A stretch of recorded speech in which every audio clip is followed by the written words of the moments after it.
जय हिंद। नमस्कार साथियों, आप सभी लोगों का मोस्ट वेलकम है आज के इस नए क्लास में।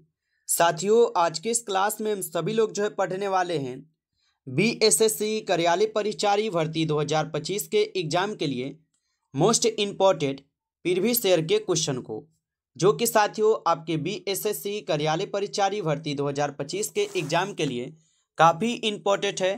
तो आप सभी लोग जो इस क्लास को बिल्कुल अच्छी तरीके से लास्ट तक देखिएगा और इस क्लास में दिए जाने वाले इन सभी क्वेश्चन को आप अच्छी तरीके से जरूर याद कर लीजिएगा, जिससे कि आप जो अपने एग्जाम में सभी क्वेश्चन को आसानी तरीके से बना पाएंगे।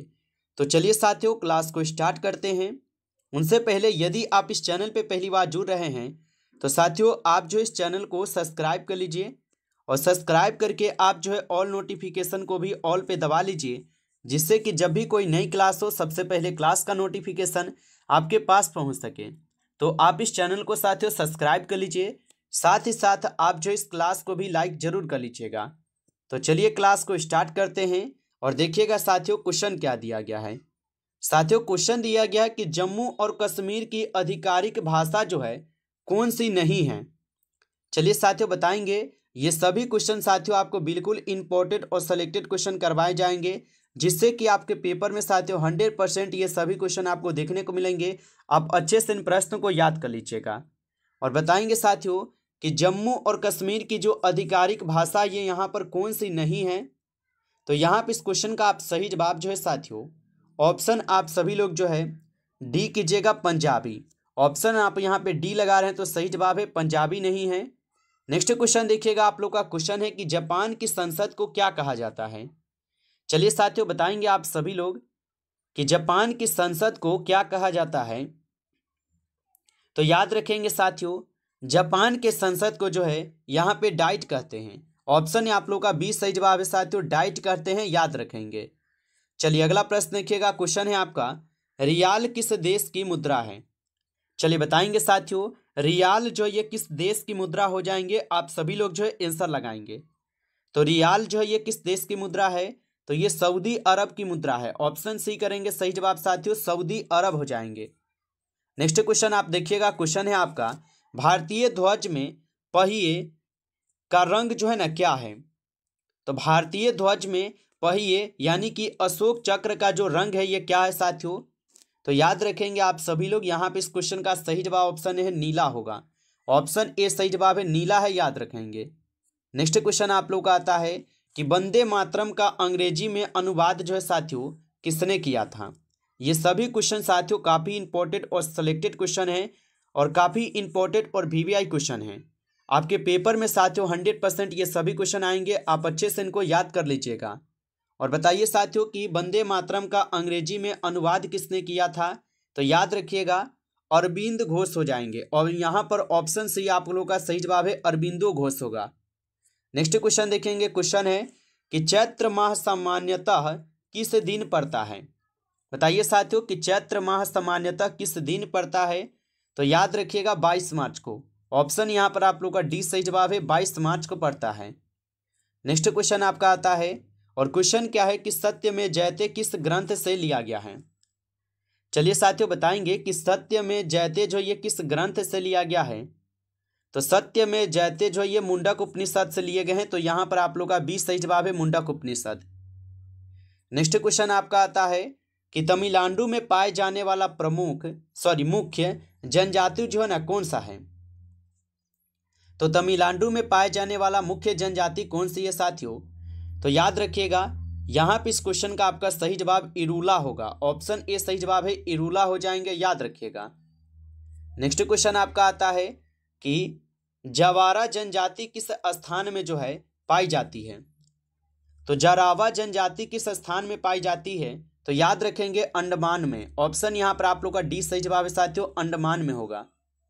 नेक्स्ट क्वेश्चन देखिएगा, क्वेश्चन है आनंद मठ के लेखक कौन थे। बताइए साथियों कि आनंद मठ के लेखक कौन थे। तो आनंद मठ के लेखक है साथियों यहाँ पे बंकिम चंद्र। ऑप्शन यहाँ पर आप लोग का 20 सही जवाब हो जाएंगे, याद रखिएगा साथियों। चलिए अगला प्रश्न देखेंगे, क्वेश्चन है आप लोग का कि शहीद दिवस जो है साथियों कब मनाया जाता है। बताइएगा साथियों कि शहीद दिवस कब मनाया जाता है। तो याद रखिएगा शहीद दिवस मनाई जाती है 30 जनवरी को। ऑप्शन सी लगा रहे हैं तो सही जवाब है 30 जनवरी को मनाई जाती है। नेक्स्ट क्वेश्चन देखिएगा, क्वेश्चन है कि मोबाइल फोन तक न पहुंचने का डर, खोने का डर किसे कहते हैं? लगाइए आंसर। और साथियों, आप अभी तक इस क्लास को लाइक नहीं किए हैं तो आप इस क्लास को एक बार ज़्यादा से ज़्यादा लाइक जरूर कर लीजिए, और चैनल पे पहली बार जुड़ रहे हैं तो आप इस चैनल को भी सब्सक्राइब कर लीजिए, और सब्सक्राइब करके आप ऑल नोटिफिकेशन को भी दबा के जुड़ जाइए, जिससे कि जब भी कोई नई क्लास हो सबसे पहले नोटिफिकेशन आपके पास पहुंच सके क्लास का। तो आप इस चैनल को सब्सक्राइब कर लीजिए। और साथियों, यदि आपको PDF चाहिए रिवीजन के लिए तो आप कमेंट करके जरूर बताइएगा। और बताएंगे साथियों कि मोबाइल फोन तक न पहुंचने का डर और खोने का डर किसे कहते हैं? तो यहाँ पर आप सभी लोग सही जवाब क्या लगा रहे हैं? तो यहाँ पे आप लोग का सही जवाब ऑप्शन ए आ रहा, बिल्कुल सही जवाब है ऑप्शन ए, याद रखेंगे। चलिए नेक्स्ट क्वेश्चन देखिए, क्वेश्चन है कि सत्यजीत रे द्वारा निर्देशित पहली फिल्म जो है कौन सी थी? तो सत्यजीत रे द्वारा निर्देशित पहली फिल्म जो है कौन सी थी? तो याद रखेंगे पांथेर पंचाली। ऑप्शन आप लोगों का डी सही जवाब है, पांथेर पंचाली हो जाएंगे, याद रखिएगा। अगला प्रश्न आपका आता है साथियों कि भारत का सबसे बड़ा संग्रहालय कहाँ है? बताइए साथियों कि भारत का सबसे बड़ा संग्रहालय जो है कहाँ पर है? तो याद रखिएगा भारत का सबसे बड़ा संग्रहालय हो जाएंगे आपके कहाँ पर? तो याद रख लीजिएगा ये हो जाएंगे साथियों आपके कोलकाता में। ऑप्शन यहाँ पर आप लोग का जो है सी सही जवाब है, कोलकाता में है, याद रखिएगा। नेक्स्ट क्वेश्चन देखेंगे साथियों, क्वेश्चन है कि पंचतंत्र किसने लिखा था? चलिए साथियों बताइए कि पंचतंत्र को किसने लिखा था? तो पंचतंत्र को लिखे हुए थे आपके विष्णु शर्मा। ऑप्शन ए जो है यहाँ पर आप लोग का सही जवाब है साथियों, विष्णु शर्मा जो है पंचतंत्र को लिखे थे, याद रखेंगे। नेक्स्ट क्वेश्चन आपका आता है कि आयुर्वेद के ज्ञान के लिए कौन प्रसिद्ध था? बताएंगे साथियों कि आयुर्वेद के ज्ञान के लिए जो है कौन प्रसिद्ध था? तो साथियों याद रखेंगे आप सभी लोग, यहाँ पे इस क्वेश्चन का आपका सही जवाब ऑप्शन यहाँ पे सी हो जाएंगे, ऑप्शन सी करेंगे सही जवाब साथियों, याद रखिएगा। नेक्स्ट क्वेश्चन आप लोग का आता है कि IPL क्रिकेट जो है कब शुरू हुआ था? बताइए कि IPL क्रिकेट जो है ये कब शुरू हुआ था? तो IPL क्रिकेट शुरू हुआ था 2008 में। ऑप्शन यहाँ पर आप लोग का सी सही जवाब है, 2008 में हुआ था। नेक्स्ट क्वेश्चन देखिएगा, आप लोग का क्वेश्चन है कि किसका उपनाम द वॉल है? बताइए कि किसका उपनाम जो है द वॉल हो जाएंगे? तो यहाँ पे इस क्वेश्चन का आपका सही जवाब किसका हो जाएंगे? तो राहुल द्रविड़ के, ठीक है, ऑप्शन डी करेंगे साथियों सही जवाब। अगला क्वेश्चन देखिएगा, आपका क्वेश्चन है रेड क्रॉस का मुख्यालय कहाँ है? बताइए साथियों कि रेड क्रॉस का जो मुख्यालय है कहाँ पर है? तो रेड क्रॉस का मुख्यालय है स्विट्जरलैंड में। ऑप्शन ए सही जवाब है, यहाँ पर स्विट्जरलैंड में है, याद रखिएगा। नेक्स्ट क्वेश्चन आपका आता है कि पटना और हाजीपुर से दाऊद को किसने जो है ना निकाल दिया था? तो पटना और हाजीपुर से दाऊद को किसने निकाल दिया था? तो आप याद रखिएगा यहाँ पे इस क्वेश्चन का आपका सही जवाब ऑप्शन डी होगा, अकबर। यहाँ पर आपका डी सही जवाब है, याद रखिएगा अकबर होगा। नेक्स्ट क्वेश्चन देखेंगे, आप लोग का क्वेश्चन है कि अकबर के दरबार में कितने नवरत्न जो ने थे? बताइए तो अकबर के दरबार में कितने नवरत्न रहते थे, आप लोग बताएंगे। तो अकबर के दरबार में जो है कुल यहाँ पे 9 नवरत्न रहते थे। ऑप्शन आप लोग का 20 सही जवाब होगा, 9 नवरत्न रहते थे। अगला क्वेश्चन देखेंगे, क्वेश्चन है आप लोग का कि गोवा से पहले भारत में पुर्तगालियों की राजधानी कौन सी थी? बताइए कि गोवा से पहले भारत में पुर्तगालियों की जो राजधानी थी वो कौन सी थी? तो याद रखिएगा कोचीन थी। ऑप्शन ए सही जवाब है, कोचीन थी। नेक्स्ट क्वेश्चन देखेंगे, क्वेश्चन है आप लोग का कि गुरु नानक का जन्म जो है कहाँ हुआ था? चलिए साथियों बताएंगे कि गुरु नानक जी का जन्म जो है कहाँ पर हुआ था? तो गुरु नानक जी का जो जन्म है साथियों ये तलवंडी में हुए थे। ऑप्शन यहाँ पर आप लोग का सही जवाब है, तलवंडी में हुए थे। चलिए अगला प्रश्न देखेंगे साथियों, क्वेश्चन है आप लोग का बहादुर शाह द्वितीय को ब्रिटिशों ने देश से बाहर कहाँ भेजा था? तो बहादुर शाह द्वितीय को ब्रिटिशों ने देश से कहाँ मतलब बाहर भेजे थे? तो याद रखिएगा रंगून भेज दिए थे। ऑप्शन ए सही जवाब है, रंगून भेज दिए थे।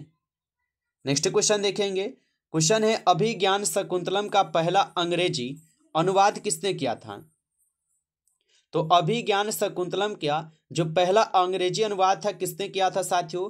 आप सभी लोग इसका आंसर कमेंट में देंगे, ठीक है। ये क्वेश्चन आपको HW दिए जा रहे हैं, आप लोग कमेंट करेंगे। चलिए अगला प्रश्न आता है कि ब्रिटिश शासन के दौरान भारत का अंतिम उपराजा कौन था। तो ब्रिटिश शासन के दौरान भारत का जो अंतिम उपराजा था कौन था, तो याद रखिएगा माउंटबेटन। ऑप्शन ए सही जवाब है, यहां पर माउंटबेटन थे, याद रखिएगा। नेक्स्ट क्वेश्चन आपका आता है कि चंपारण सत्याग्रह कब शुरू हुआ था। लगाएंगे साथियों आंसर कि चंपारण सत्याग्रह जो है ये कब शुरू हुआ था। तो चंपारण सत्याग्रह जो है ये आपके 1917 में शुरू हुए थे। तो ऑप्शन बी आपका सही जवाब है, 1917 में। नेक्स्ट क्वेश्चन देखिएगा, क्वेश्चन है कि नेशनल हेराल्ड समाचार पत्र की शुरुआत जो है ना किसने की थी। तो नेशनल हेराल्ड समाचार पत्र की जो शुरुआत किए थे साथियों, ये पंडित जवाहरलाल नेहरू जी के द्वारा की गई थी। तो यहां पर ऑप्शन बी सही जवाब है, पंडित जवाहरलाल नेहरू हो जाएंगे। नेक्स्ट क्वेश्चन देखिएगा, आप लोग का क्वेश्चन है 31 नंबर कि चंद्रगुप्त मौर्य के शासन काल में मेगास्थनीज जो है ना कौन थे। तो चंद्रगुप्त मौर्य के शासन काल में जो मेगास्थनीज आए थे ये कौन थे। तो याद रखेंगे साथियों ये क्या थे, तो ये राजदूत थे। ऑप्शन यहां पर आप लोग का बी सही जवाब हो जाएंगे, राजदूत। नेक्स्ट क्वेश्चन देखिएगा, क्वेश्चन है कि बुद्ध से संबंधित अवसरों से जुड़े प्रतीकों में स्तूप का क्या दर्शाता है। तो बुद्ध से संबंधित अवसरों से जुड़े प्रतीकों में स्तूप क्या दर्शाता है। तो आप सभी लोग जो याद रखेंगे मृत्यु को दर्शाते हैं। ऑप्शन ए सही जवाब है, मृत्यु। नेक्स्ट क्वेश्चन देखिएगा, आप लोग का क्वेश्चन है कि गुप्त वंश का अंतिम शासक कौन था। चलिए साथियों बताएंगे कि गुप्त वंश का अंतिम शासक जो है कौन था। तो गुप्त वंश का अंतिम शासक जो है यहां पर हो जाएंगे साथियों विष्णुगुप्त। ऑप्शन आप सभी लोग का जो है बी सही जवाब है, विष्णुगुप्त थे। नेक्स्ट क्वेश्चन देखिएगा साथियों, क्वेश्चन है कि अबेकस किस सभ्यता के दौरान खोजा गया था। तो अबेकस किस संस्था के दौरान खोजा गया था। तो ये खोजे गए थे आपके सांग सभ्यता के द्वारा। ऑप्शन ए सही जवाब है, सांग सभ्यता के द्वारा खोजी गई थी। अगला क्वेश्चन आपका आता है कि 18वीं शताब्दी में जर्मनी पर किस देश का शासन था। तो 18वीं शताब्दी में जर्मनी पर किस देश का शासन था। तो याद रखिएगा आप सभी लोग यहां पर इस क्वेश्चन का सही जवाब सी हो जाएंगे, फ्रांस का था। ऑप्शन सी सही जवाब है, फ्रांस का था। नमस्कार साथियों, इस क्लास में टॉप 35 क्वेश्चन थे जो कि आपके एग्जाम के लिए काफ़ी इंपॉर्टेंट क्वेश्चन थे।